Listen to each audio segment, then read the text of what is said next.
December air in Moscow has a particular weight. It settles in the lungs like a reminder and puts a metallic chill on anything made of rail, brass, or thought.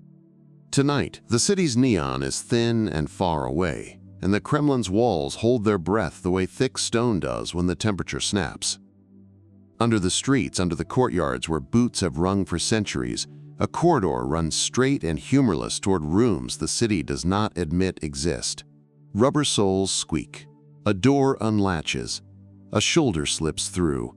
Somewhere, a kettle ticks toward a boil and stops before steam. In this brightness, the kind that makes faces look like paperwork, 3 men stand around a table that has been polished so often you can see the lamps as pale ghosts in the wood.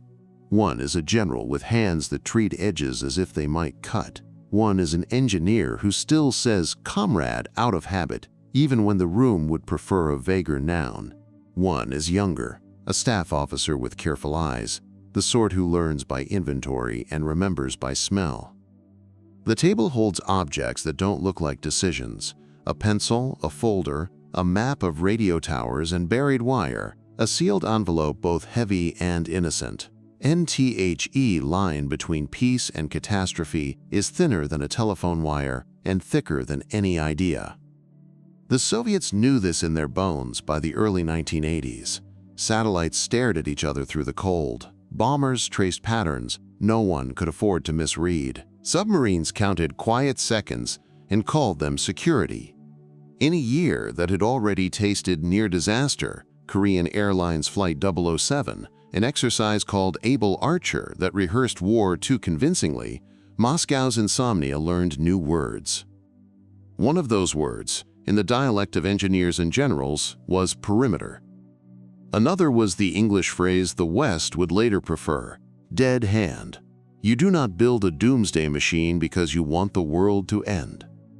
You build it because you believe the other side might try to erase your ability to answer. You build it because you are afraid that when the first bright, terrible minutes arrive, your phones will go dumb, your antennas will be bent into question marks, and your leadership will be lit by a sun that wasn't born in the sky. You build it so that if your cities become ash and your generals become names on paper, your answer, your last word, will still travel. NBUT.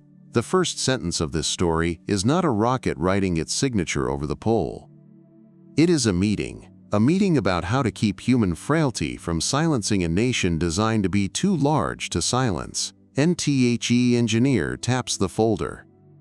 It contains equations that smell faintly of cigarettes and diagrams drawn with a ruler that never once went crooked. He speaks softly, with the confidence of a man who has taught his own doubts to sit in a chair. He says the system cannot be magical. It cannot be omniscient. It cannot be a myth in a uniform. It must be a chain, sensors that feel the world when the world breaks, machines that test gossip until it becomes evidence, and inside that chain, a small protected room where a person still has the right to say no. NHE begins with the wound they fear most: decapitation. The American strategy books, read in translation and in dread, propose that a first strike could blind, stun, and behead in seconds. A handful of precise cuts, a handful of fountains of light. After that, silence. No order to answer, no voice to resist. The Soviet answer would be to build a voice that could not be beheaded. To put that voice inside a shell so deep and stubborn that even a sky of fire would only knock dust from its ceiling. Imagine a backbone running beneath a continent, fibers and armored conduits, antennas that look like the skeletons of giant birds, radios that live in bunkers as if concrete were skin. Now give that backbone a nurse, a set of eyes that do not blink when the ground moves, ears that measure the texture of the air and call it gamma when it becomes wrong, timers set to sanity instead of speed, a rhythm of checks. Is the government still speaking? Are our early warning posts awake? Is the earth itself telling us that a hammer just fell? Has the air learned a new, poisonous brightness? Has our command chain gone dark? Only if the world answers the worst kind of yes to most of these questions will the nurse pick up the phone. NTHE phone, of course, is not a phone. It is a rocket. In a storage bay that smells faintly of rubber and paint, a cylinder waits. It has the patient look of all things designed to do exactly one job once. Its name, in the books that pretend it does not exist, translates badly, something like a courier. Its job is not to kill. Its job is to fly into the high, thin place and shout. To speak on a frequency made of discipline and secrecy to antennas across the breadth of the Union and say, "Your orders are here." If you can hear this, you are allowed to hear the next sentence. The next sentence would carry launch codes to silos and mobile launchers that could still obey. It would travel like nerve through a body that had been beaten but not broken. It would be proof that the nation still had a voice, even if the mouth that used to shape words had vanished. NN01 in this room pretends that a machine like this can be safe in any moral sense. It can only be safer than silence. The general rubs his thumb across the table's edge and does not notice that he is polishing the wood. He has been to exercises where the phones were pulled from the walls and the lights taught men to be afraid of their own shadows. He has watched young officers test the speed at which fear turns into certainty. He has hated that speed. He sees in the diagrams a way to put sand in the gears of panic without taking oil from the gears of deterrence. NTHE's staff officer, younger, speaks in the language of procedures. He asks about the if-then of the thing, what has to be true for the nurse to hand the phone to the rocket. The engineer answers with the word he likes best, layers. Seismic stations are one layer, radiation monitors are another. Pressure sensors that hear a wave of air slap across a prairie and call it blast are a third. Microwaves that test the health of long radio links, does the general staff still breathe over this wire, are a fourth. Human voices in 3 separate places, trained to recite a checklist as if it were a prayer, are the last. The machine will not move unless the world has changed in several ways at once, and unless at least one human being sits far beneath the surface and says, "We have crossed the line where we can no longer wait for permission." NHE does not use the English term fail deadly. The phrase, "Western strategists will one day fling around like a dare." He prefers, quote, "guaranteed retaliation," because Russians build grammar for endurance. He says the system is not meant to begin anything. It is meant to finish what someone else started, if someone else forces a finish. He says, very carefully, that this is a conscience that only wakes if the brain has been destroyed. And between sentences, the kettle surrenders. A metal cup is filled. The general takes the first sip and makes a face that says both gratitude and disapproval. The taste of travel cups is the same in every language. He sets it down by the sealed envelope. The envelope contains the codes that turn a plan into an instrument. The staff officer glances at it as if it were a sleeping animal. The engineer ignores it. The engineer prefers machines that are only brave when they must be. NHE lays out the path a nightmare would take. The satellite sees something bright and wrong. On the American plains or in the water where submarines breathe once every so often, the warning posts talk. The machines do their arithmetic. The night outside learns the color of fear. The general staff tries to gather. Radio spits static. A siren becomes a language. And then a line stumbles. A building goes quiet and stays quiet. A phone that was supposed to ring rings only on the far side. Someone tries to shout and hears tape.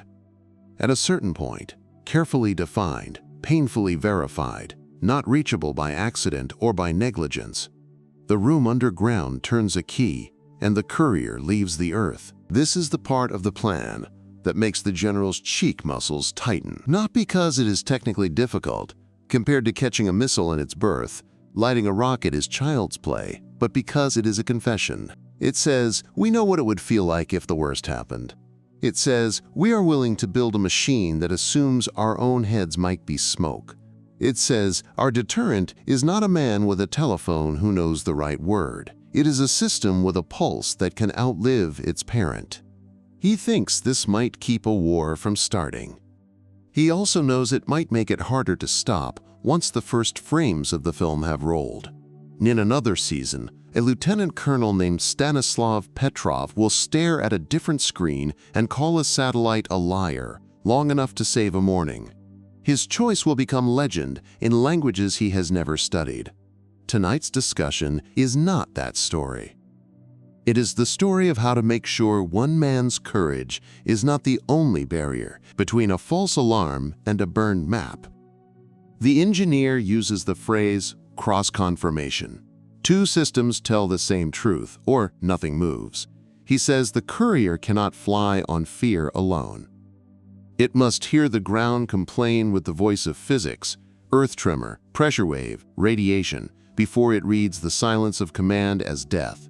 NHE names another condition, isolation. The courier sleeps unless the union is deaf. If, in the first instance of an attack, the leadership still speaks over buried cable, over microwave, over any of the old stubborn lines that were laid with spades and guarded with boredom, then the courier stays home. This is not a system for convenience, it is a system for the unthinkable. And the unthinkable, by definition, is not a place you visit for practice. They talk about time. Time is the architecture of all command systems. Too fast, and you make obedience of panic. Too slow, and you let a hand hovering over a switch become history. The engineer has built buffers into the heart of the machine, deliberate delays between checks, minutes that force thought to catch up with fear. He has also built one timer with a different purpose. Once the courier is launched, the message it carries to the silos and mobile launchers expires, if not received promptly and correctly. No midnight mistake should still be breathing at dawn. NTHE maps are brought out. They show lines the cartographers never put into atlases, cable runs, hardened sites, fans of radio coverage. The engineer's finger traces a path from a mountain near the Volga to a cluster of towers that stare at the sky with grids for eyes. He does not name the mountain. He does not name the towers. He does not need to. In their world, names are decorations you add only after a thing survives its tests. And tests. The word makes everyone in the room shift their weight. How do you test a machine that lives inside the first 15 minutes of the worst day in human history? Carefully. Indirectly. With phantoms.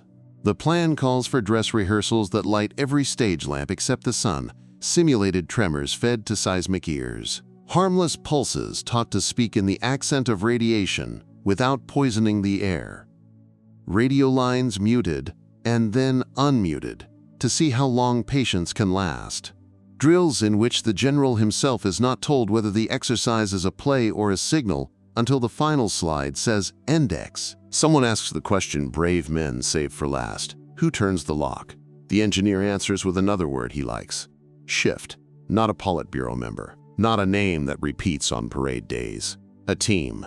A duty officer with nothing theatrical in his manner. A second person whose job is to distrust the first through a checklist written by people who were paid to imagine how a smart mistake might try to look like honesty. And a third, in another place, whose consent is required by the circuit that arms the courier. No single hand, no single throat. A braid that must hold even if two strands are cut. NTHE General looks at the younger man and searches his face for a flinch. He sees none. The staff officer has rehearsed in his head what it means to sit inside an order that might outlive the men who gave it. He has watched, in rooms nothing like this one, as pilots recite calm sentences while their hands live darker lives. He is not comforted. He is instructed. He thinks, not for the first time, that the 20th century has taught men how to be small parts of large machines without letting their souls go numb. He hopes that is true. In a clock on the wall, chosen precisely because it looks like any other clock, eats a minute, the kettle is refilled. A phone that is not part of the story rings once and is told to wait. The engineer says there will be arguments about where to put the nurse. Some will want the room near Moscow because proximity feels like control. Some will want it far to the east because distance feels like survival. He says the right answer is more than one room. Redundancy is not luxury, it is respect for entropy. If a system cannot afford to fail, then no component in it can be unique.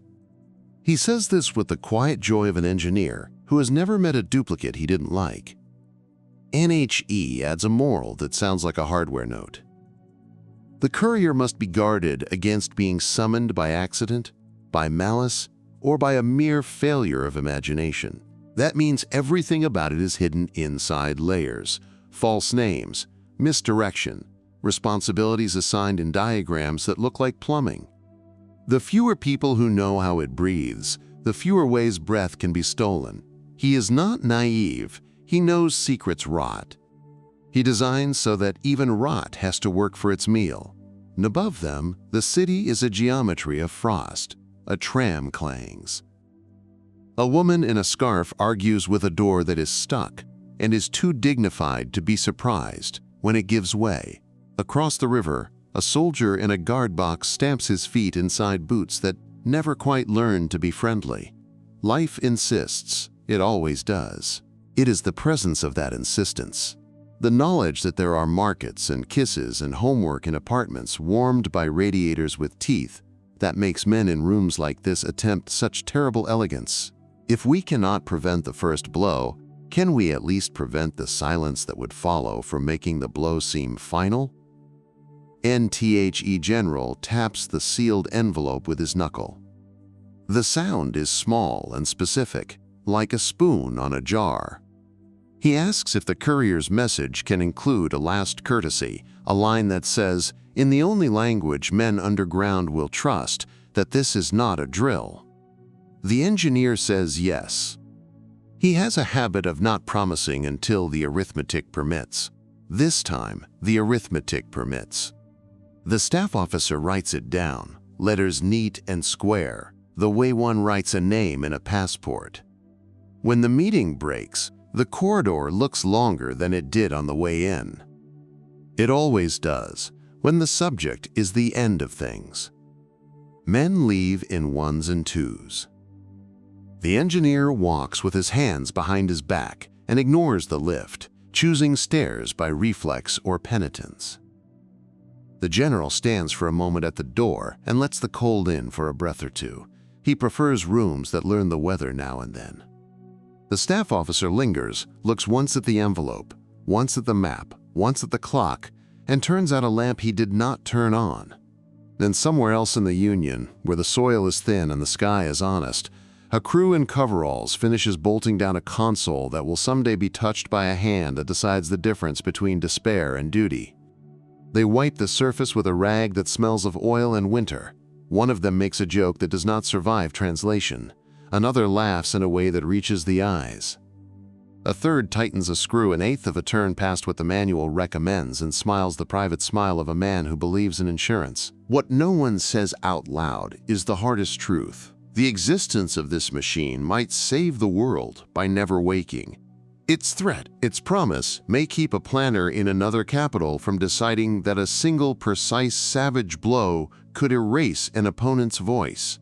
And at the same time, its existence terrifies the men who tend it, because they know that if it speaks, it will do so into a sky already full of endings. NTHE first checklists are printed. The first crews are named. The first test pulses are fed into ears that will one day listen for earthquakes no one wants to feel. A courier is fueled and then unfueled, rehearsed and then put to bed. The nurse learns the rhythms of a nation's heartbeat without meeting the patient. And in a logbook that will never be framed, a duty officer writes a sentence designed to be both pledge and curse. If we are gone, we will still answer. This is how a doomsday machine is born in a country that loves poetry and shovels.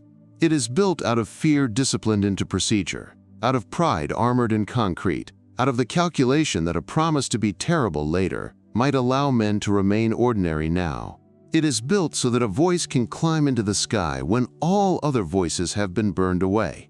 And then it waits. Machines do that better than people. It waits through winters that turn steel into glass, and summers that make air feel like a damp coat. It waits through speeches that congratulate and speeches that condemn. It waits through exercises, through false alarms, through nights when operators tell one another stories to keep from becoming wallpaper. It waits for conditions that must never arrive. NTHE world goes on making mornings. The courier sleeps. The nurse listens. The cables hum their low music under wheat and tramline and taiga. Men change shifts and give the same brief they gave yesterday with the same care. Somewhere, a child in a city learns that snow eats sound.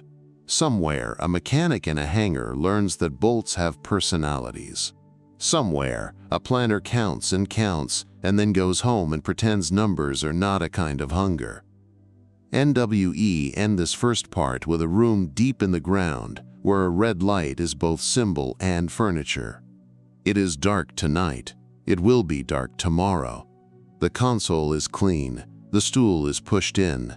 The phone that is not a phone is asleep, a coiled idea inside a cylinder, dreaming of nothing, waiting to be unnecessary forever.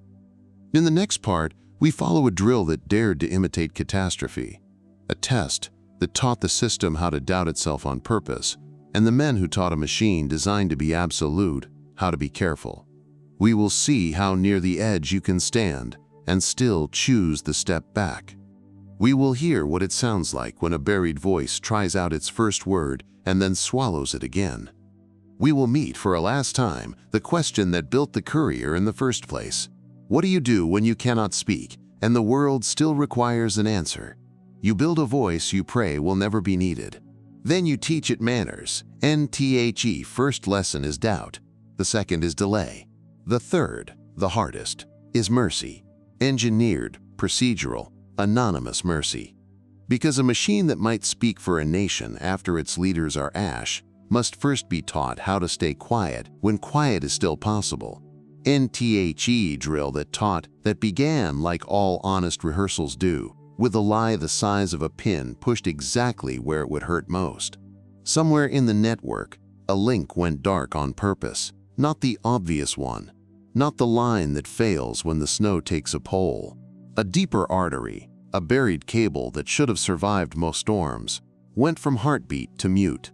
At the same time, a seismic station in a lonely corner of steppe received a pattern that looked too tidy to be nature, a 5-wave arrival, high-frequency tail, the signature a blast might wear if it had introduced itself far away. In another region, a pressure sensor heard an air slap and logged it like a rumor. And over it all, in a bunker where operators live in the geography of maps, the command channel flickered once, twice, and then behaved as if the world had pressed a finger to its lips. A desk lamp turned warmer.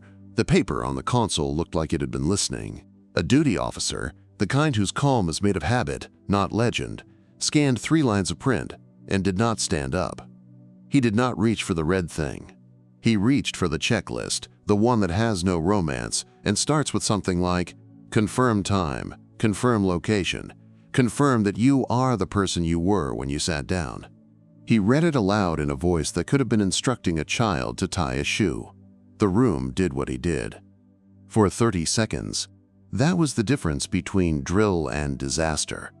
NTHE systems nurse, buried deeper and designed to distrust both panic and perfection, began its questions. Are the seismic ears sure? They were sure enough to be heard, not sure enough to be obeyed. Is the air wrong? The pressure trace had the shape of a wave, but the radiation monitors remained bored. Are the upper links dead? 2 were gasping, 1 was fine, 1 was trying to be fine. Does the general staff still speak?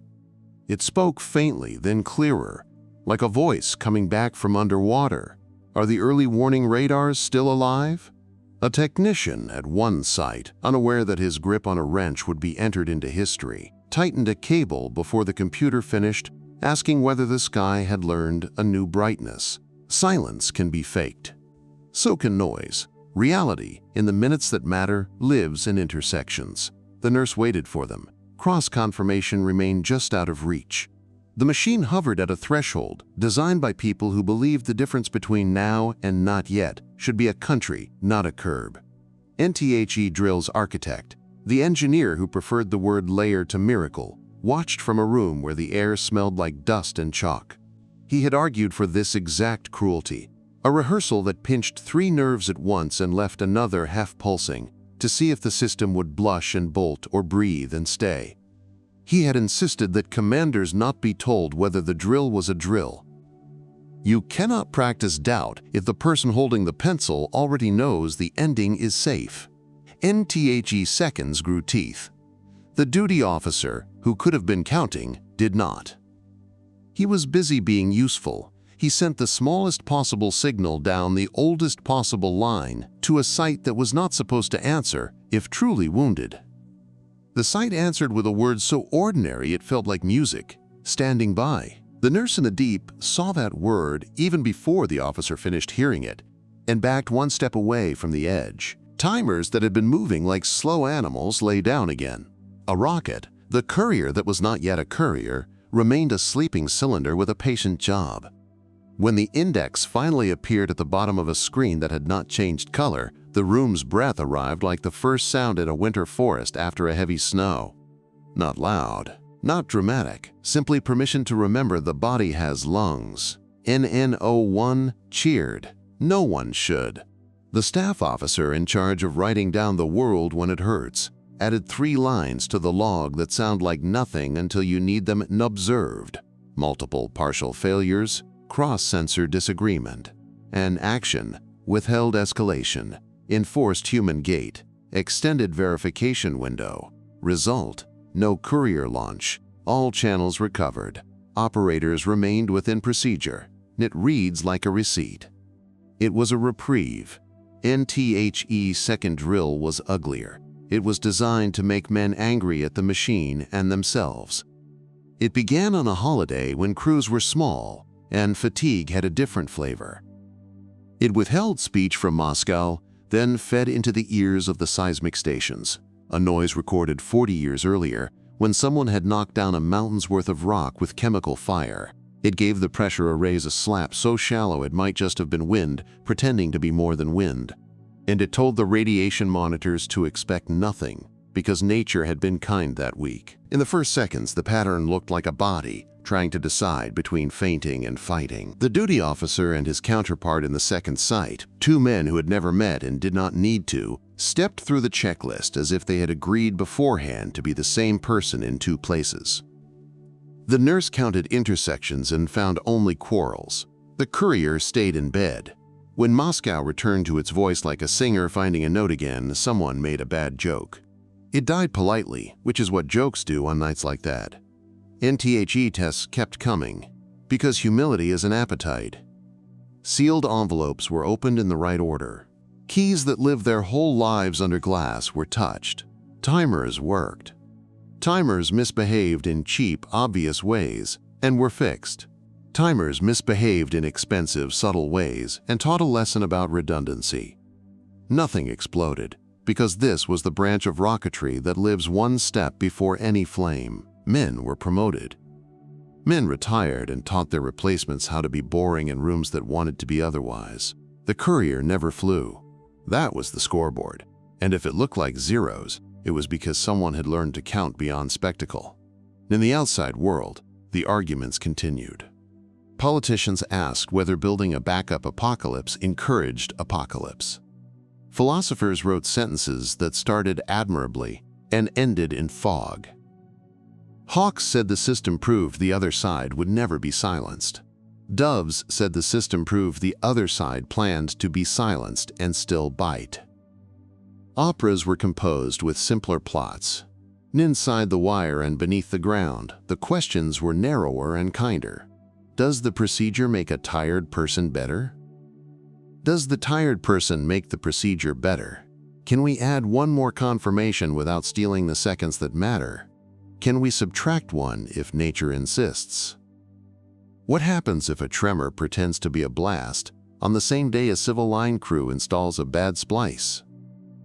What if a burst of sunlit particles at the edge of space confuses a sensor that was trained to be proud of its ability to tell a hiss from a scream? What if a man with a pencil writes a digit badly? The system's answer to all of it remained the same. Require two truths before you allow one disaster to become two. Sometimes the men tasked with living under that answer were granted mornings that felt like sleep and steak and laughter and air that did not taste like coins.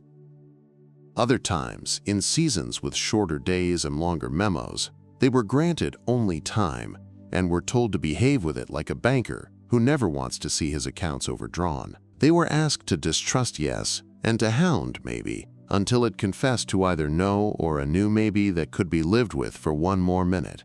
And a story like this invites a confession about whether the machine was real, by which people usually mean.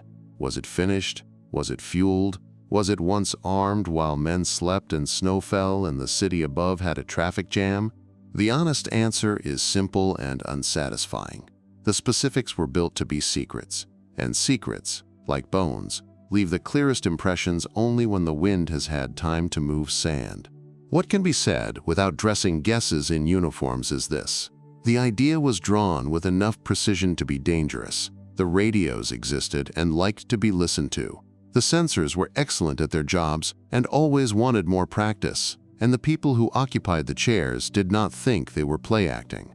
They called it by code names. They called it by nicknames. They called it, when they were tired and felt affectionate, our last letter. NWAs it aimed at cities? No. The courier is not a warhead. It is a voice. It exists, in any language that recognizes that the past tense sometimes hides discomfort to carry an order to the missiles that already existed, already waited, already knew their own mathematics.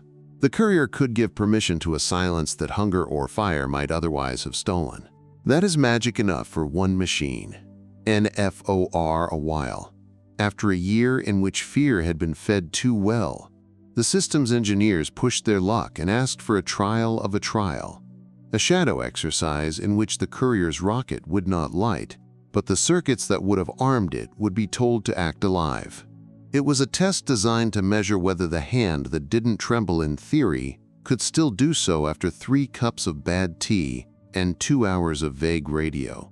The order to begin the shadow test was written on a page that will never be photocopied. Somewhere a key turned and a relay clicked, with the arrogant sound only small things make. And then a tiny, mean accident did what the great disasters never had. An adhesive label, half-peeled, touched a contact. A signal took a wrong hallway. For half a second, a light that should have stayed bored blinked a word it only whispers at the end of the alphabet. An operator saw it. His hand did not jerk. It landed, accurately, on a switch designed as both veto and apology. The light went back to being furniture. The nurse, who had not yet woken, did not notice being almost summoned. The system wrote a new line into its own life. Audit labels. Respect glue. Admit that the tiniest foolishness can imitate fate. And after that, everyone grew a fraction more superstitious and a decade more professional. The drills became kinder to labels and crueler to assumptions. The duty rosters shifted so that the hand in one room would not always be the hand in another. The machine found a steady state, vigilant, doubtful, boring in the moral sense. End time, which neither cares about fear nor forgets it, did its work. The union that had invented the courier learned new words for itself, then tore those words in half, then learned how to pronounce hunger again. The crews who had memorized the timing of a heartbeat under rock were reassigned or retired, took second jobs, took first walks, learned how to stand in line for bread without thinking about antenna patterns. The maps that had not been atlases were rolled and stored. Some cables were dug up and sold for whatever copper fetches when a country is shy of everything. A few antennas stared at skies that had become less literate, and then stared at ground because gravity, unlike geopolitics, is reliable. And yet the idea did not die. It doesn't. With ideas like this, it moves into footnotes. It haunts memoirs. It shows up in things that are almost novels and prefers the company of phrases like it is said, and sources differ. It becomes a rumor with a backbone. That is appropriate. A machine built as a backbone for a nightmare deserves to survive as a whisper that makes daylight planners a little more careful. What did it all mean? That depends on what you ask machines to mean. If you worship them, it means we had solved the problem of human frailty with stainless steel and ceramic. If you fear them, it means we had added speed to something that should never have been allowed to hurry. But if you live where these men lived, inside weeks where exercises grow too realistic, inside months where aircraft cross borders as if lines were pencil, you call it what they called it, insurance with a conscience. Because here is the truth that makes this story worth telling without theatrics. The best thing the Doomsday Machine ever did was refuse to be theatrical. It never spoke the word that cannot be unsaid. It never mistook rehearsal for war. It never mistook war for a rehearsal that could be stopped because someone opened a door. It stood beneath the ground with all the patience that concrete teaches, and it measured a nation's pulse without demanding credit. NSO, what do you do when you cannot speak, and the world still requires an answer? You teach your last word to wait. You wrap it in human permission. You layer it with physics, with distance, with sensors that don't care about politics, and with people who do. You build time into it like ballast. You make certainty work for a living. You put the authority to act in more than one pair of hands, and you choose those hands for their boredom, not their appetite. You let the earth itself have a vote. Did it shake? Did the air slap? Did the sky burn with the wrong brightness? And you refuse to let a single screen, however proud, call itself a parliament. And then, this is the part stories forget, you remember to go upstairs. You remember to climb out of the good bunker and walk into air that has never heard of you. You buy bread. You fix a socket. You wave at a child who is experimenting with the physics of puddles. You let time happen without you, because the greatest courtesy a guardian can offer the guarded is to disappear into the background and be excellent at it. Years later, someone will ask a man who once signed a line under rock whether it was worth it, building a voice that would only ever speak after the people had been burned out of their sentences. He will say what men in uniforms always say, when they are doing their best not to give away the part of themselves that still counts windows and friends. It was necessary. He may add, if the room is kind, another word that doesn't often get permission in such places. It was merciful. NTHE, neatest ending to this story, would be a schematic. Boxes and arrows. A rocket labeled courier, and a room labeled nurse. It would please the kind of mind that loves order as proof and lines as comfort. But the right ending is smaller. And picture a console. Nothing dramatic. A pane of glass. A row of keys with the shine worn off, where fingers have saluted them for years. A metal lip dented by 3 generations of teacups. On the left, a pencil rolled so many times it has learned how not to fall. On the right, a logbook with a cover that smells like cardboard and discipline. Above, a single light, red when it is serious, dark when it is polite. It is dark. A man sits. He does not feel history. He feels the seam in his chair. He checks a time. He reads a line out loud for no reason other than to keep his voice in practice. He breathes in a way that makes the room remember other rooms. He holds the ladder between if and then in his head, like a prayer he does not need to believe in to respect. He waits the way good systems wait, with attention. Nothing happens. The best possible ending, NTHE world carries on with its glamorous chores, thunderstorms, commas, babies. Somewhere a tram clangs.